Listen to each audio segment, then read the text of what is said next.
స్మరించెదం రాజైన యేసుని ఎల్లప్పుడూ. ఎంత చెప్పినాను ఎంత పాడినాను వాని పదాలని.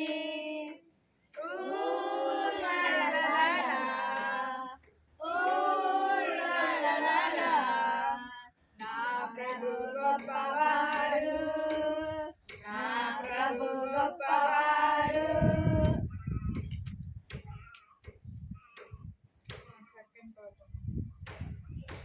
చక్కని పాపవు నీవైనా, చక్కని బాబువు నీవైనా, యేసయ్య కోరే చక్కని మనసు నీకుందా. అది పాపము లేక పవిత్రమై నీలో ఉందా. అది పాపము లేక పవిత్రమై నీలో ఉందా. దీన మనసునే కోరాడు, దీనుల చెంతే ఉంటాడు. దీన మనసునే కోరాడు, దీనుల చెంతే ఉంటాడు. గరిష్టమైన తన హస్తముతో తగిన వేళ హెచ్చిస్తాడు. గరిష్టమైన తన హస్తముతో తగిన వేళ హెచ్చిస్తాడు. చక్కని బాబు నీవైనా, చక్కని బాబు నీవైనా, యేసయ్య కోరే చక్కని మనసు నీకుందా. అది పాపము లేక పవిత్రమై నీలో ఉందా. అది పాపము లేక పవిత్రమై నీలో ఉందా. చెవులు ఉన్నాయా? చెవులు ఉన్నాయా? చెవులు ఉన్నాయా? వినే చెవులు ఉన్నాయా? చెవులు ఉన్నాయా? వినే చెవులు ఉన్నాయా? ఫస్ట్ వినాలి, నెక్స్ట్ నమ్మాలి. ఫస్ట్ వినాలి, నెక్స్ట్ నమ్మాలి. చెవులు ఉంటే తప్పక నీవు వినాలి. చెవులు ఉంటే తప్పక నీవు వినాలి. చెవులు ఉన్నాయా? వినే చెవులు ఉన్నాయా? చెవులు ఉన్నాయా? వినే చెవులు ఉన్నాయా? సాతాను మాటలా దేవుని మాటలా? ఏది వింటావు, ఏది చేసావు? కాకి విన్నది, చేప విన్నది, గాడిద విన్నది, సృష్టి విన్నది. కాకి విన్నది, చేప విన్నది, గాడిద విన్నది, సృష్టి విన్నది. యేసయ్య విన్నాడు, ప్రాణం పెట్టాడు. వింటేనే రక్షణ నీకు దొరుకును. చెవులు ఉన్నాయా? వినే చెవులు ఉన్నాయా? చెవులు ఉన్నాయా? వినే చెవులు ఉన్నాయా? ఫస్ట్ వినాలి, నెక్స్ట్ నమ్మాలి. ఫస్ట్ వినాలి, నెక్స్ట్ నమ్మాలి. చెవులు ఉండే తప్పక నీవు వినాలి. చెవులు ఉండే తప్పక నీవు వినాలి. ఫ్రెండ్స్ మాటలా, పేరెంట్స్ మాటలా? ఏది వింటావు, ఏది చేస్తావు? కూతు మాటలా, సినిమా పాటలా? వద్దు బాబోయ్ దురద చెవులు. కూతు మాటలా, సినిమా పాటలా? వద్దు బాబోయ్ దురద చెవులు. దేవుని మాట వినే చెవులు ఉండాలని బైబిల్లో మన కొరకు రాయబడినది. చెవులు ఉన్నాయా? వినే చెవులు ఉన్నాయా? చెవులు ఉన్నాయా? వినే చెవులు ఉన్నాయా? ఫస్ట్ వినాలి, నెక్స్ట్ నమ్మాలి. ఫస్ట్ వినాలి, నెక్స్ట్ నమ్మాలి. చెవులు ఉంటే తప్పక నీవు వినాలి. చెవులు ఉంటే తప్పక నీవు వినాలి.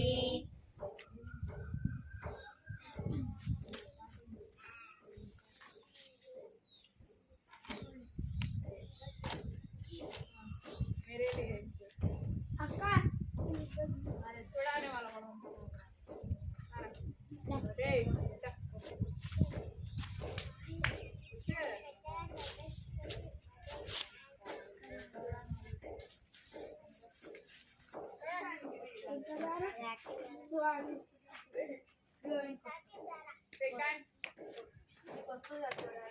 मेरे लिए एक दोस्त है वो सच से आया है मेरे लिए एक दोस्त है वो सच से आया है दोस्ती के साथ बाइबल पढ़ो कितना अच्छा है दोस्ती के साथ बाइबल पढ़ो कितना अच्छा है मेरे लिए एक दोस्त है वो स्वर्ग से आया है मेरे लिए एक दोस्त है वो स्वर्ग से आया है दोस्ती के साथ भजन करो कितना अच्छा है दोस्ती के साथ भजन करो कितना अच्छा है मेरे लिए एक दोस्त है वो स्वर्ग से आया है मेरे लिए एक दोस्त है वो स्वर्ग से आया है दोस्ती के साथ दोस्ती करो कितना अच्छा है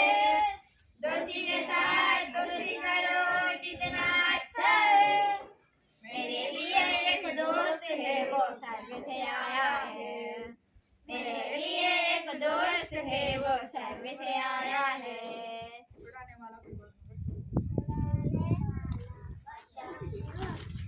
छुड़ाने वाला बचाने वाला खिलाने वाला पिलाने वाला कौन है बोलो कौन है कौन है बोलो कौन है यहोवा छुड़ाने वाला यहोवा बचाने वाला यहोवा खिलाने वाला यहोवा पिलाने वाला छुड़ाने वाला बचाने वाला खिलाने वाला पिलाने वाला कौन है बोलो कौन है बोलो कौन है यहोवा छुड़ाने वाला यहोवा बचाने वाला यहोवा खिलाने वाला यहोवा पिलाने वाला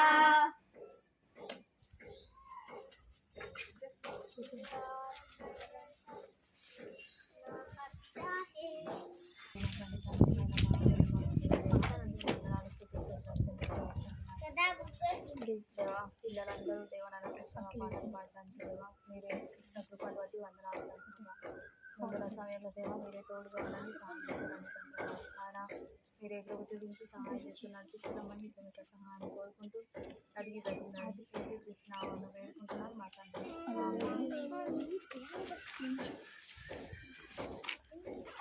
మనం పోయిన వారము ఏ కథ చెప్తున్నాము ఏ కథ చెప్తున్నాం పోయిన వారం ఏ కథ చెప్తున్నాం పాపం గురించి చెప్తున్నాం పాపం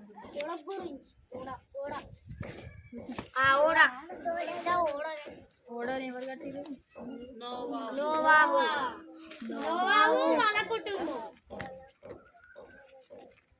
నోవాహు వాళ్ళ ఇద్దరు కొడుకులు వాళ్ళ ముగ్గురు కొడుకులు లోతు గురించి చెప్పారు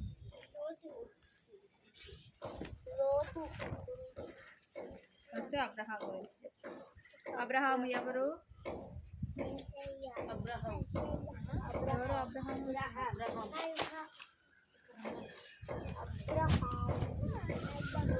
ఆయనకు ఒక పేరు ఉంది ఏం పేరు అబ్రహాము విశ్వాసులకు తండ్రి అబ్రహాము విశ్వాసులకు తండ్రి అయితే అబ్రహాము దేవుడు చెప్పిన ప్రతి మాటకు లోబడి జీవించేటువంటి మంచి వ్యక్తి అబ్రహాముకి ఒక భార్య ఒక కుమారుడు ఉండడు అబ్రహాము భార్య పేరు షారా వాళ్ళ అబ్బాయి పేరు ఇస్సాకు ఏం పేరు అబ్రహాము భార్య పేరు షారా అబ్రహాము కొడుకు పేరు ఇస్సాకు అయితే దేవుడు ఇచ్చిన ఆజ్ఞకు లోబడి ఈ అబ్రహాము ప్రతి విషయంలో కూడా దేవునికి వినయంగా లోబడి మంచిగా జీవిస్తూ ఉండేవాడు అబ్రహాముకి ఈ ఇస్సాకుతో పాటు అబ్రహాము సహోదరుడైన లోతు ఉండేవాడు సహోదరుని కుమారుడు అబ్రహాముకి సహోదరుని కుమారుడు ఈ లోతు ఉండేవాడు అయితే వాళ్ళందరూ కలిసి హారాన్లో వాళ్ళకు ఇష్టం వచ్చినంత, అంటే వాళ్ళు ఎంత సంపాదిస్తే అంత మంచిగా అందరూ కూడా సంపాదించారు. అబ్రహాము వెంట ఉన్న అతను లోతు. ఈ అబ్రహాముకి ఈ సహోదరుని కొడుకు ఈ లోతు. అబ్రహాము సహోదరుడైనటువంటి కొడుకు ఈ లోతు. అయితే ఈ లోతు ఎవరు అని అంటే అబ్రహాము సహోదరుని కొడుకు, ఇతని పేరు లోతు. అయితే ఇతను ఎవరిని వెంబడించిండు? అబ్రహాముని వెంబడించిండు. అబ్రహాముని ఎందుకు వెంబడించిండు అంటే అబ్రహాము మంచి దేవుని యందు భయభక్తులు కలిగి చెడుతనాన్ని విసర్జించి దేవునికి లోబడి జీవిస్తూ ఉన్నాడు. దేవుడు ఏ మాట చెప్తే ఆ మాటకు లోబడి జీవిస్తూ ఉన్నాడు. ఒకరోజు అబ్రహాముని దేవుడు నీ బంధువుల యొద్ద నుండి, నీ తండ్రి ఇంటి నుండి, నీ గ్రామం నుండి విడిచి నేను చూపించిన దేశానికి వెళ్ళు, నేను చూపించిన ప్రాంతానికి వెళ్ళు, నేను నిన్ను గొప్ప జనంగా ఆశీర్వదిస్తా, నిన్ను శపించే వారిని నేను దూషిస్తా, నిన్ను మెచ్చుకునేవాడిని అంటే నిన్ను పొగిడేవాడిని నేను పొగుడుతా అని అబ్రహాంకి దేవుడు ఆజ్ఞాపిస్తాడు. ఇంకా అబ్రహాము దేవుడు ఆజ్ఞకు లోబడి అతను సంపాదించిన యావదాస్తిని మొత్తము కూడా ఈ విధంగా మొత్తము తీసుకొని వెళ్తూ ఉన్నాడు అనమాట. అబ్రహాంతో పాటు ఉన్నటువంటి తన కుమారుడైనటువంటి లోతుని, ఇస్సాకుని, షారాని అందరినీ తీసుకొని వెళ్తూ ఉన్నాడు. అబ్రహాంతో పాటు లోతుని కూడా తీసుకొని వెళ్తూ ఉన్నప్పుడు ఈ విధంగా తన సమస్త యావదాస్తిని కూడా తీసుకొని బయలుదేరింది. కనిపిస్తుందా? తన సమస్త యావదాస్తిని కూడా హారాన్లో ఉన్నటువంటి వాళ్ళు ఎంత సంపాదించారో అంత ఆస్తి మొత్తాన్ని కూడా తీసుకొని వెళ్ళిపోతూ ఉన్నారు. మనము ఎక్కడికైనా సరే ఎవరైనా రమ్మని చెప్పినప్పుడు ఎక్కడికి, ఎందుకు, ఏం పని, మొత్తం అన్ని విషయాలు అడుగుతూ ఉంటాం కదా. కానీ అబ్రహాం మాత్రము దేవుడు చెప్పినప్పుడు అతను ఒక్క మాట మారు కూడా మాట్లాడకుండా దేవునికి లోబడి, దేవుని యొక్క మాటకు లోబడి అతడు మొత్తము కూడా సమస్తాన్ని కూడా తీసుకొని తన యావదాస్తిని తీసుకొని బయలుదేరడానికి సిద్ధపడిండు. అబ్రహాము అంటే దేవుని నమ్మిండు, దేవునికి లోబడి జీవిస్తూ ఉన్నాడు. కానీ అబ్రహాంతో పాటు ఇక్కడ ఎవరున్నారు? లోతు కూడా ఉన్నారు కదా. లోతు మరి అబ్రహాము అంటే దేవుని మాటను విన్నాడు, దేవునికి లోబడి జీవిస్తున్నాడు. మరి లోతు కూడా నేను ఎందుకు రావాలి నీతో పాటు, నేను రాను అని కూడా చెప్పొచ్చు కదా. కానీ అబ్రహాంకి దేవుడు నిన్ను గొప్ప జనాంగంగా చేస్తా, నీ వలన మొత్తము కూడా సంతానం అంతా కూడా ఆశీర్వదింపబడుతుంది, నేను గొప్ప జనాంగంగా చేస్తా, అక్కడ నుండి బయలుదేరి రా అని చెప్పినప్పుడు అబ్రహాము తన సమస్త యావదాస్తిని తీసుకొని ఈ లోతుని వెంటబెట్టుకొని బయలుదేరి వెళ్తూ ఉన్నాడు అనమాట. ఇంకా బయలుదేరి వెళ్తూ ఉన్నప్పుడు లోతు ఒక్కొక్క ప్రశ్న అడగాలి కదా. అడగాలా వద్దా? మన అన్న వాళ్ళు కానీ లేదంటే అక్క వాళ్ళు కానీ ఎక్కడికైనా రమ్మని చెప్పినప్పుడు నేను ఎందుకు రావాలి, ఏం పని ఉంది, ఎక్కడికి బయలుదేరుతున్నాము, షాప్కా లేదంటే వేరే ప్రాంతానికి అని అడుగుతాం కదా. కానీ ఈ లోతు కూడా అబ్రహాముని ఏ మాత్రం కూడా ప్రశ్నించలేదు. లోతు కూడా అబ్రహాం లాగా లోబడి జీవిస్తూ ఉన్నాడు. ఈ లోతు అబ్రహాముని వెంబడిస్తూ ఉన్నాడు. మనం ఎవరిని వెంబడించాలి? దేవుణ్ణి వెంబడించాలి.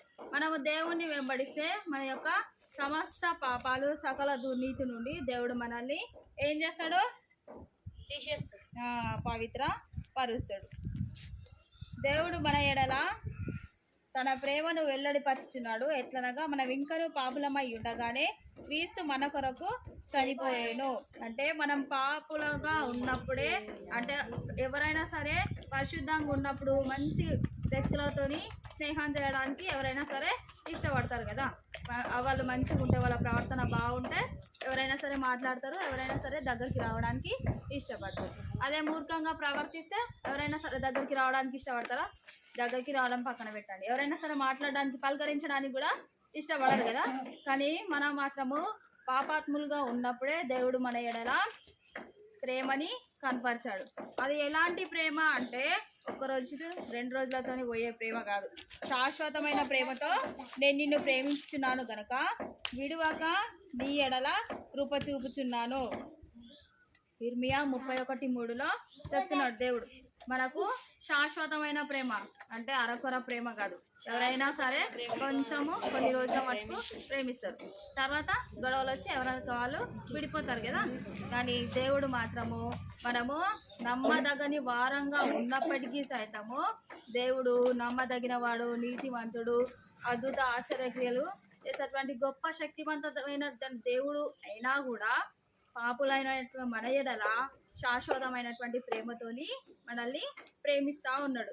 లోతు అబ్రహాముని వెంబడించిన విధంగానే మనం కూడా దేవుని వెంబడించినాం అనుకోండి, మనకు దేవుడు సకల దుర్నీతి నుండి సకల పాపముల నుండి మనల్ని విడిపిస్తాడు, మనల్ని రక్షిస్తాడు. ఏ ఆపద వచ్చినా కూడా దేవుడు మంచి ఆలోచనని మనకు చెప్పి ఆ ఆపద సమయంలో ఏ విధంగా జ్ఞానయుక్తంగా ప్రవర్తించాలి, ఏ విధంగా మనము మెలగాలి అనే మంచి ఆలోచనని దేవుడు మనకు చెప్తాడు. ఇక్కడ అబ్రహాముని లోతు వెంబడించిండు కదా, వెంబడించిండా లేదా? వెంబడించిండు. ఒక్క మాట మారు కూడా మాట్లాడకుండా అబ్రహాముని లోతు వెంబడించుడు. అదే విధంగా మనము అన్ని పరిస్థితుల్లో లోతు ఏ విధంగా అయితే అబ్రహాముని వెంబడిస్తూ వచ్చిండో అదే విధంగా మనం కూడా దేవుని వెంబడిస్తాం అనుకోండి, మనల్ని అన్ని పరిస్థితుల నుండి కాపాడతాడు, అన్ని విషయాల్లో మనకి తోడుగా ఉంటాడు. ఎప్పుడు కూడా ఎవరు మనల్ని విడిచిపెట్టేవాడు మాత్రము దేవుడు ఎప్పటికీ కూడా కాదు. ప్రార్థించుకుందామా? కంఠస్థ వాక్యం ఈ వారం కంఠస్థ వాక్యం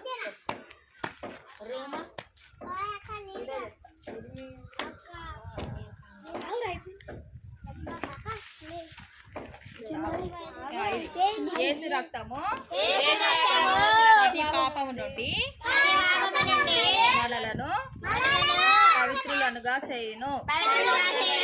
యేసు రక్తము ప్రతి పాపము నుండి మనలను పవిత్రులనుగా చేయును. మంచిగా వల్కోండి. ఆగండి అందరు. 1 యోహాను 1వ అధ్యాయము 7వ వచనము. 1 యోహాను పలకండ్రా మంచిగా. 1 యోహాను 1వ అధ్యాయము 7వ వచనము. యేసు రక్తము ప్రతి పాపము నుండి మనలను పవిత్రులుగా చేయును.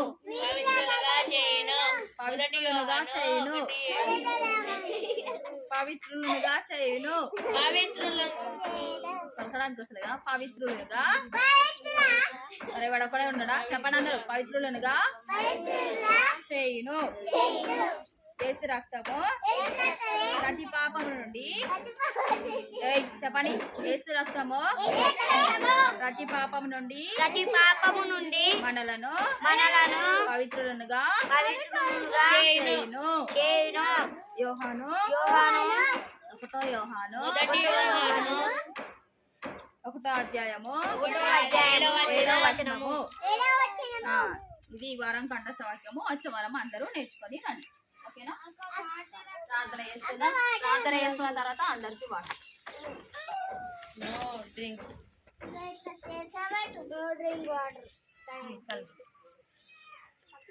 ప్రేమ కృప కలిగినటువంటి తండ్రి, నాయన మహాగణమానుతుడు దేవ, నీకే వందనాలు నాయన. అబ్రహాముని లోతుని తండ్రవా మా మధ్య జ్ఞానాన్ని బట్టి వందనాలు తండ్రవా. నాయన లోతు తండ్రి ఏ విధంగా అయితే అబ్రహాముని వెంబడిస్తూ వచ్చాడో తండ్రవ నాయన, మేము కూడా తండ్రవ నాయన ప్రతి ఒక్కరం తండ్రి దేవాలన్న నీకు మాటకు లోబడి తండ్రి మిమ్మల్ని వెంబడించే విధానంలో తండ్రి నడిపిస్తున్నామని దేవానికి పాదం వేసి వేడుకుంటూ వస్తున్నాం తండ్రవ నాయన. యోగానుసారంగా తండ్రవ నాయన ఉండి ఆలోచించుతాం ప్రభుడైనా, నష్టాన్ని తెలుసుకున్న తర్వాత మళ్ళీ మీ వైపు ప్రభుడైనా కొనసాగే బిడ్డలుగా ఉండకం ప్రభుడైనా, నష్టాలు జరగక మునిపోతాం ప్రభుడైనా మీ వైపు తండ్రి దేవనైనా చూసి తండ్రి నాయన మీ కొరకు జీవించే బిడ్డలుగా ప్రభుడైనా మనం ఏర్పాటు చేయమని దేవా నీకు పాదం వేసింత వేడుకుంటూ వస్తుంటున్నాను ప్రభుడైనా. మీరే కనికరించమని తండ్రి నీకు పాదం వేసింత గోజాడుతూ వస్తుంటున్నాను దేవనైనా. పిల్లలందరినీ ఎడలా దేవనైనా మీరే తోడుగా ఉండాలి, సహాయం చేస్తున్నాను తండ్రి. నాన్న వైపు చదువు విషయంలో ప్రభుడైనా వారి యొక్క ప్రవర్తన అంతటి విషయంలో దేవా మీరే తోడుగా ఉండాలి, సహాయం చేస్తున్నాను తండ్రి. ప్రతి ఆపత్కాల పరిస్థితుల నుండి తండ్రి ప్రతి ఒక్కరిని దేవా మీరే తప్పించండి కాపాడుతురండి తండ్రి నా వైపు చదువు విషయంలోనూ దేవా మీరే తోడుగా ఉండాలి సహాయం చేస్తున్నాను తండ్రి నా కుటుంబంలోనూ దేవా తండ్రి మీకు మంచి సాక్షులుగా తండ్రి నా పిల్లలు ఎదుగునట్లు తండ్రి మీరే కుటుంబం మీద తోడుగా ఉండాలి సహాయం చేస్తున్నాను తండ్రి ప్రతి విషయంలోనూ తండ్రి నా ప్రతి అవసరం అందులో మీరే చాలా దేవుడిగా ఉండి తండ్రి నడిపిస్తున్నామని ముందున అవన్నీ కష్టాలు కవి చెప్పుకుంటూ మీరే జీవనకరంగా తండ్రి నీకు చిత్తమైతే తండ్రి నాకు జరిగిస్తున్నామని ఇది మీకు సహాయాన్ని కోరుకుంటూ అడిగి బ్రతుకులాడి తత్పక్షితనామా వేడుకుంటున్నాను మాట